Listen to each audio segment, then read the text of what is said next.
হিলির হাড়িপুকুর এলাকায় যৌনাঙ্গে লুকিয়ে 51 লক্ষ টাকার সোনার বিস্কুট পাচারের সময় ধৃত এক ভারতীয় মহিলা। ঘটনায় চাঞ্চল্য ভারত বাংলাদেশ সীমান্তে।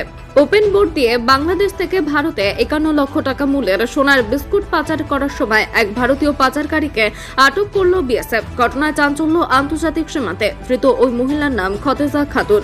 ধৃত ওই মহিলার বাড়ি হিলির হাড়িপুকুর এলাকায়। 61 নম্বর সীমান্ত রক্ষী বাহিনীর জওয়ানরা গতকাল বিকেলে যখন দক্ষিণ দিনাজপুর জেলার ভারত থেকে বাংলাদেশ সীমান্ত হিলির উন্মুক্ত হাড়িপুকুর সীমান্তে নজরদারি চালানোর সময় তারা দেখতে পান ওই ভারতীয় মহিলা উন্মুক্ত সীমান্ত দিয়ে ভারতে প্রবেশ করার চেষ্টা করেন। বিএসএফ এর সন্দেহ হওয়ায় জওয়ানরা মেটাল ডিটেকটিভ এর মাধ্যমে দেহের মাধ্যমে মেটাল জাতীয় কিছু থাকার সন্দেহ পায়। তারপর হিলির হাড়িপুকুরের বাসিন্দা ওই মহিলা স্বীকার করেন তার যৌনাঙ্গে সোনার বিস্কুট রয়েছে। এরপর একে একে 6টি সোনার বিস্কুট যৌনাঙ্গ থেকে বের করেন ওই মহিলা।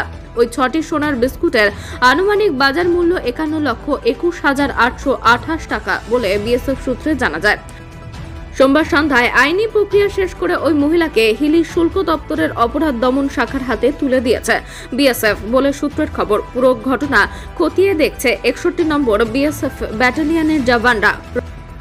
প্রসঙ্গত উল্লেখ্য, গত সপ্তাহে হিলির ভারত বাংলাদেশ আন্তর্জাতিক সীমান্তের হাড়িপুকুর এলাকায় জিন্নাত আলী মণ্ডল নামে এক যুবকের কাছ থেকে মালদার থেকে 1 কেজি 40 গ্রাম সোনা উদ্ধার হয়েছে, যার আনুমানিক বাজার মূল্য প্রায় 76 লক্ষ টাকা। পরপর দুটি সোনা পাচারের ঘটনায় বিএসএফ এর হাতে ধৃত 2 ভারতীয়। ঘটনায় চাঞ্চল্য হিলির ভারত বাংলাদেশ সীমান্তে।